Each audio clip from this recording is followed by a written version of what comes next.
우리는 지난 시간에 보물을 하늘에 쌓아두라고 하신 예수님의 말씀을 통해 보물을 하늘에 쌓아둬야 하는 이유와 그 방법을 알아보았습니다.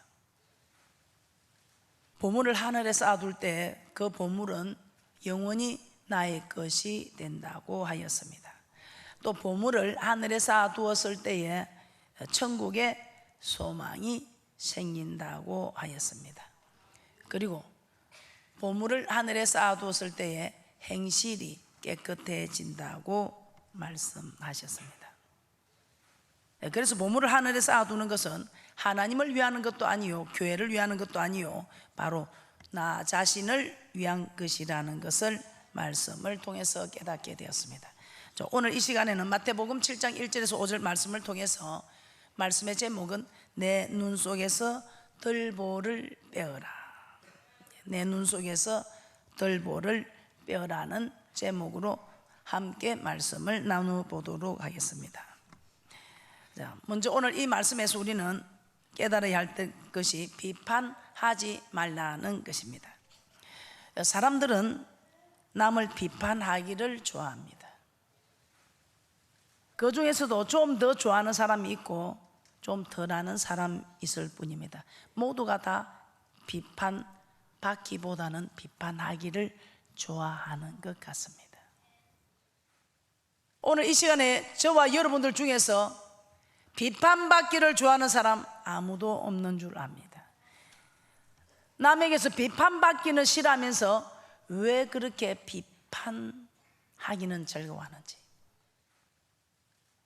제가 아는 한 분은 그렇게도 비판을 많이 하더니 자기가 비판을 많이 받게 되니까 그 아픔이 너무 크다는 것을 깨닫고 비판을 하게 되지 않았다.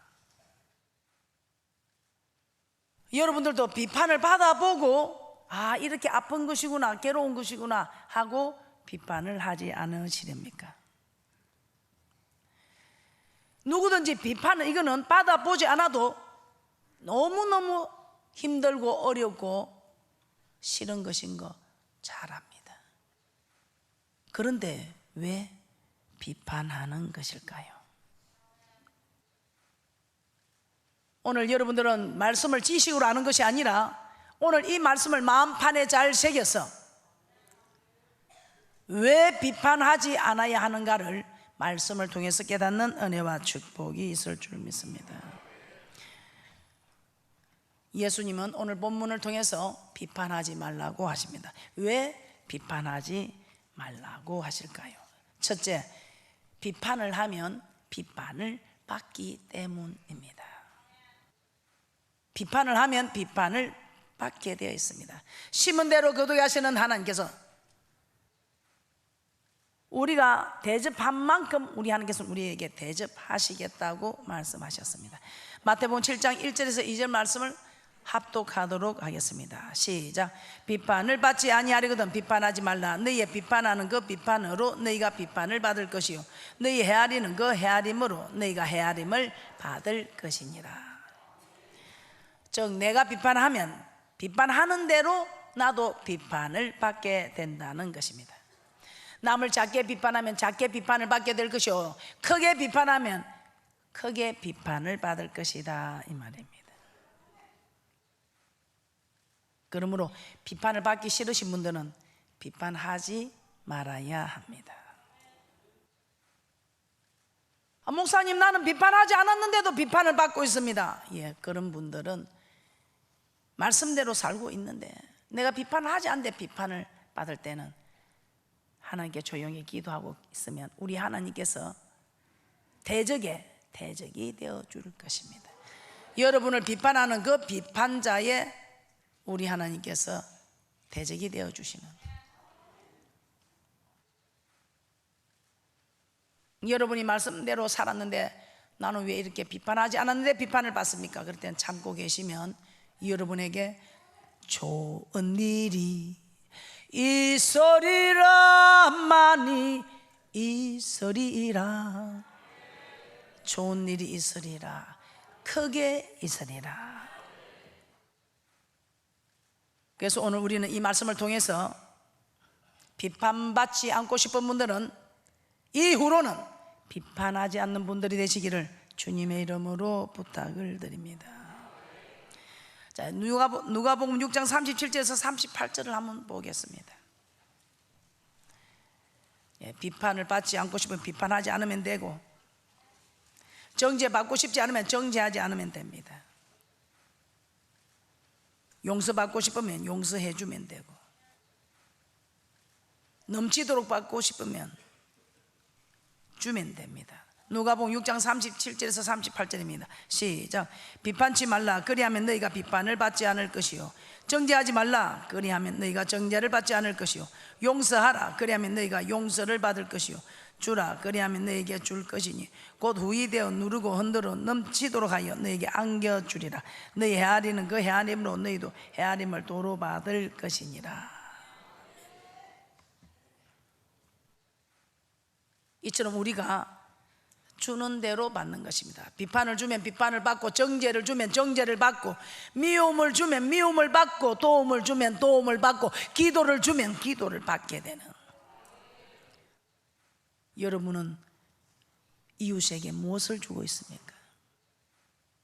이웃에게 비판을 주고 있습니까? 미움을 주고 있습니까? 도움을 주고 있습니까? 기도를 주고 있습니까?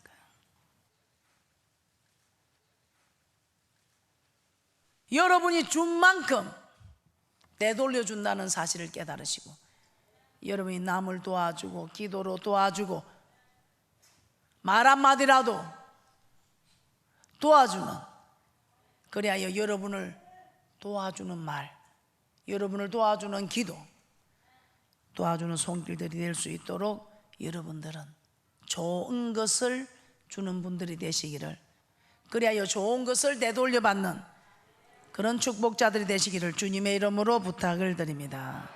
자, 그리고 우리가 형제를 비판하지 말아야 하는 두 번째 이유, 이 두 번째 이유는 무엇일까요? 첫째는 비판을 받지 않기 위해서 비판하지 말아야 되며, 두 번째 이유는 이 비판은 하나님만이 하실 수 있기 때문입니다. 야고보서 4장 11절에서 12절입니다. 시작. 형제들아, 피처에 비방하지 말라. 형제를 비방하는 자나 형제를 판단하는 자는 곧 율법을 비방하고 율법을 판단하는 것이라. 내가 만일 율법을 판단하면 율법의 준행자가 아니요 재판자로다. 입법자와 재판자는 오직 하나이시니 능히 구원하시기도 하며 멸하기도 하시느니라. 너는 누구간데 이웃을 판단하느냐. 우리의 모든 행위를 판단하실 수 있는 분은 율법을 만드시고 재판하시는 하나님 분이십니다. 그러므로 우리가 형제를 비방하거나 판단하는 것, 즉 비판하는 것은 내가 하나님의 위치에 있다, 내가 하나님의 위치에서 율법을 판단하는 교만한 행동인 것입니다. 판단하는 것은 하나님께서 하실 일입니다. 우리가 할 수 있는 일은 하나님의 말씀에 순종하는 일밖에 없습니다. 특히 교회에 대해서, 이 교회는 하나님이 거하시는 곳입니다. 이 교회가 어떻다 저떻다, 특히 주의 종들을 이렇다 저렇다, 특히 하나님의 사람들을, 성도님들을 누구든지 이렇다 저렇다 말할 수가 없다는 것입니다. 오직 우리 하나님께서 하실 일이다. 이 법을 만드시고 재판하시는 분은 우리 하나님이시다 이 말입니다. 그래서 우리 하나님께 맡기고 있으면 모든 일들이 하나님께서 순차적으로 해결해가는 은혜와 축복이 있을 줄 믿습니다. 잠언서 10장 12절 말씀을 한번 찾아보겠습니다. 왜 다툼이 일어나는 것일까요? 왜 다툼이 일어나는가?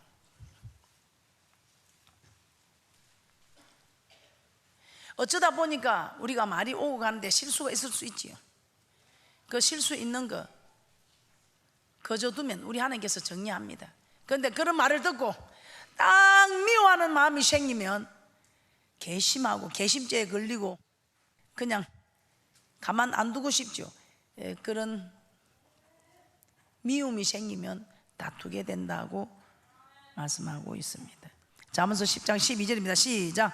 미움은 다툼을 일으켜도 사랑은 모든 허물을 가리우느니라. 어찌 나를 안 좋게 말했는데 그 사랑이 갈 수 있겠어? 어찌 사랑이 가겠어? 목사님 저도 안 가는데. 그러나 잠시 접어두고, 내가 이때 품어주면 우리 하나님께서 내게 아유 잘했다, 네가 나를 위해서 잘했다, 네가 교회를 위해서, 주의 종을 위해서, 성도를 위해서 한 모든 것은 하나님 위해서 한 거 맞지요? 아이고 네가 잘했다, 네가 나를 위해서 잘 참았다 하면서 우리 하나님 우리에게 엄청난 축복으로 함께 해주겠지요. 저는 이런 축복 많이 받고 있습니다. 내가 미워하는 마음을 잠시는 가질 수 있습니다. 그러나 이거 계속 품고 있으면 다툼밖에 안 된다 이 말이야. 그러나 주님, 내가 주님 때문에 참습니다. 주님 때문에. 주님이 아니면 나도 한 번 찌르면 두 개 찌를 힘이 있고, 세 개 찌르면 네 개 찌를 힘이 있어서 복수 열전을 해볼 수 있습니다. 끝까지 해보면 힘 있는 사람이 살아남을 테니까요. 그러나 서로 만신창이가 되고만은 이건 기회다. 이때라 축복받을 때가 이때라. 그렇게 생각하고, 하나님, 내가 찌를 힘이 있지만 주님 앞에 울며 기도할 때에 우리 하나님께서는 고맙다.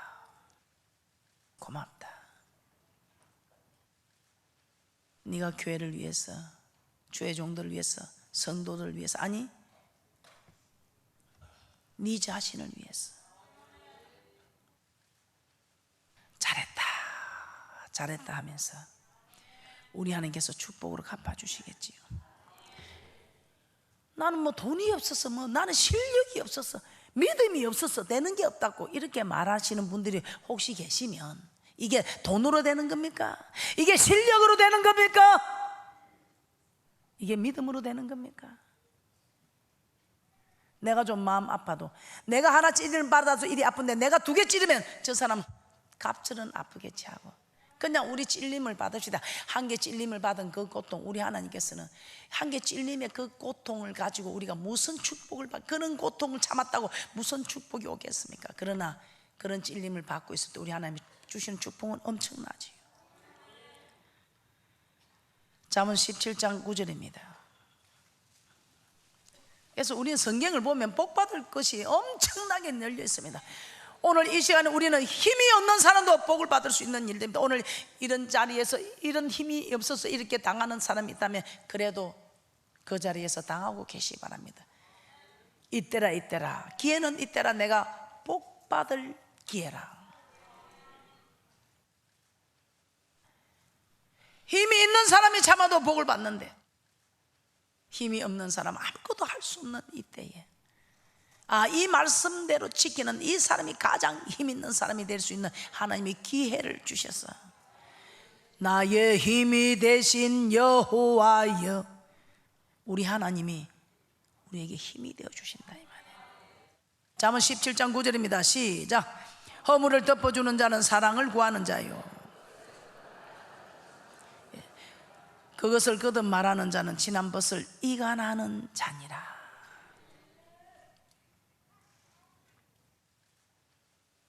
잠언 17장 9절. 허물을 덮어주는 자는 사랑을 구하는 자요, 그것을 거듭 말하는 자는 지난 것을 이간하는 자니라. 그래서 베드로 사도도 열심으로 서로 사랑하라고 합니다. 베드로전서 4장 8절입니다. 열심으로 사랑하는 이 일이 무엇이라고요? 허다한 죄를 덮는 것이라고 말씀하고 있습니다. 베드로전서 4장 8절입니다. 시작. 무엇보다도 열심으로 서로 사랑할지니 사랑은 허다한 죄를 덮느니라. 비판하고 판단할 일은 하나님이 하실 일입니다. 하나님이 하실 일은 하나님께 맡기고, 대신 우리가 할 일은 우리가 해야 합니다. 우리가 할 일이 무엇이라고 합니까? 사랑하는 일입니다. 그래서 우리 하나님께서 성경 66권을 우리에게 허락하시면 이 성경 66권은 하나님을 사랑하는 법을 세세히 기록한 것입니다. 이걸 두 가지 나누면 하라 하지 마라. 무엇에 대해서? 하나님을 사랑하고 이웃을 사랑하는 일에 하라 하지 마라는 우리에게 대표적인 계명을 비롯해서 사랑하는 법, 사랑하는 일은 사랑하는 분이 하라는 거 하고 하지 말라는 거 하지 않는 이것이 사랑하는 것으로.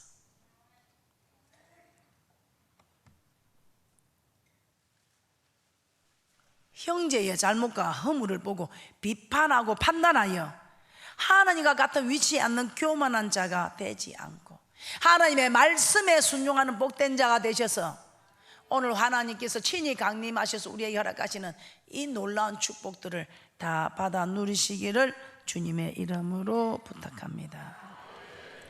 자, 그렇다면 형제를 비판하지 않기 위해서는 어떻게 해야 할까요?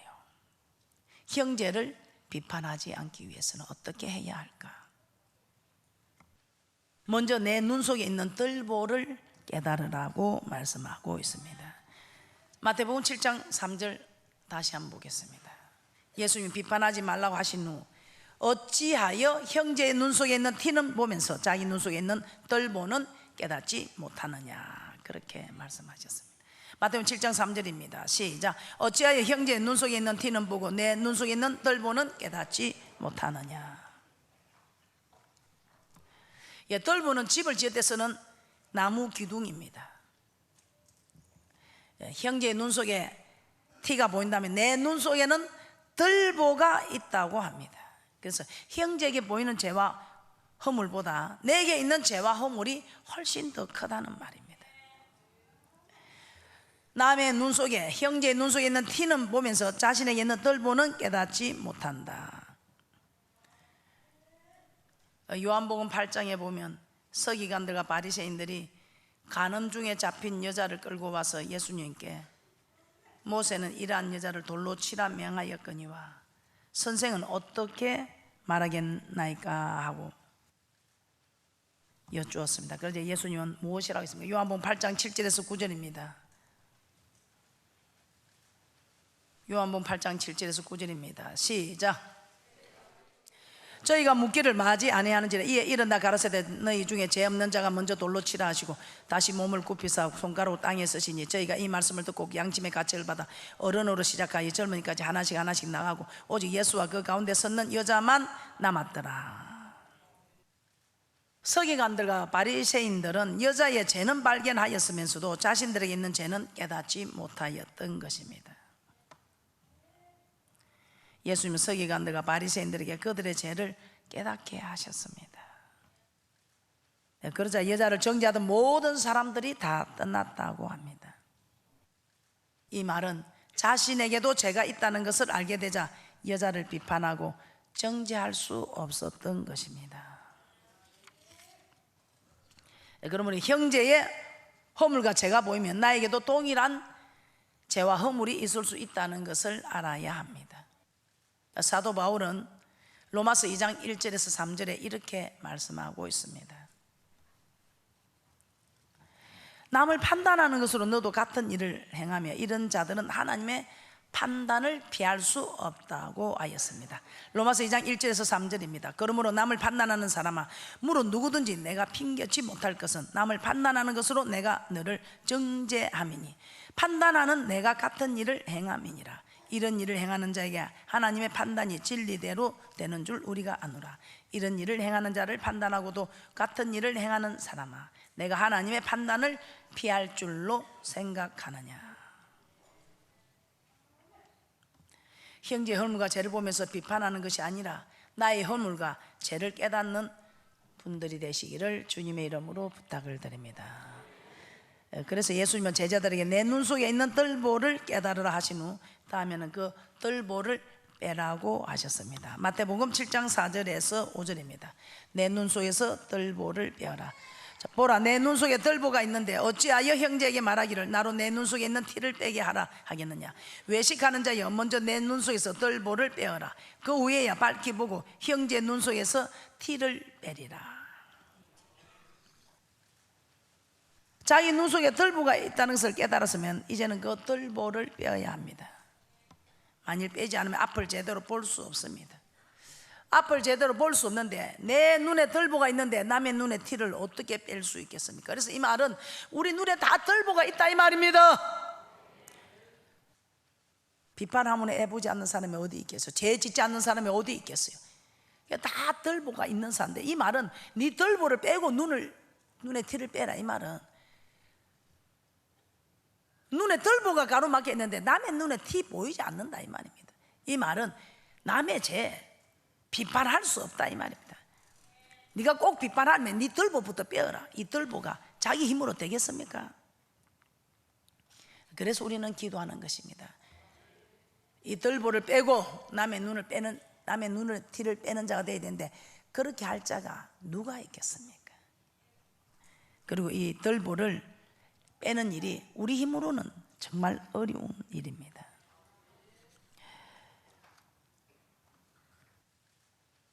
디모데전서 6장 12절입니다. 사도 바울은 디모데에게 믿음의 선한 싸움을 싸우라고 합니다. 형제를, 교회를, 주의 종을 사랑하고 성도를 사랑하는 사람으로 변화시키면 내가 먼저 그런 사람으로 변화가 되어야 하겠지요. 그래서 사도 바울은 디모데에게 믿음의 선한 싸움을 싸우라. 디모데전서 6장 12절입니다. 시작. 믿음의 선한 싸움을 싸우라. 영생을 취하라. 이를 위하여 내가 부르심을 입었고 많은 증인 앞에서 선한 증거를 증거하였도다. 믿음의 선한 싸움을 싸우라는 것은 말씀에 순종하기 위하여 싸우라는 것입니다. 사도 바울 역시 죽음을 앞두고 자신의 삶을 돌아보면서 내가 선한 싸움을 싸웠다고 말씀하고 있습니다. 디모데후서 4장 7절입니다. 내가 선한 싸움을 싸우고 나의 달려갈 길을 마치고 믿음을 지켰으니. 선한 싸움을 싸웠다 이 말은 즉 말씀에 순종하기 위해서 싸웠다 이 말입니다. 말씀에 순종하기 위해서, 말씀에 순종하기 위해서 죄와 싸우되 피 흘리기까지 싸우라고 히브리서 12장 4절에서는 말씀하고 있습니다. 히브리서 12장 4절입니다. 너희가 죄와 싸우되 아직 피 흘리기까지는 대항치 아니하고. 히브리서 12장 4절에 이렇게 말씀하고 있습니다. 히브리서 12장 4절입니다. 너희가 죄와 싸우되 아직 피 흘리기까지는 대항치 아니하고. 여기서 우리는 나의 죄와 허물을 고치기 위해서는 싸워야 합니다. 즉 내 눈 속에 들보를 먼저 뽑기 위해 우리는 노력해야 한다 이 말입니다. 결론입니다. 예수님은 비판하지 말라고 하셨습니다. 비판하면 비판을 받으면 또 우리는 비판할 자격이 없다고 하셨습니다. 대신 내 눈 속에 있는 허물을 깨달아야 합니다. 그래야만 형제를 비판하지 못합니다. 더 나아가서는 내 눈 속에 있는 들보를 빼어야 할 줄 믿습니다. 그래야 할 때 밝히 보고 형제 눈 속에 있는 티도 빼어줄 수 있을 것입니다. 그러므로 내 눈 속에 있는 들보, 즉 나의 죄와 허물을 고치시기 바랍니다. 그러기 위해서 우리는 성령으로 충만하여 내 눈에 있는 들보를 빼고 밝은 눈으로 형제 눈에 있는 티를 빼주는 그런 위대한 분들이 되시기를 주님의 이름으로 축복합니다.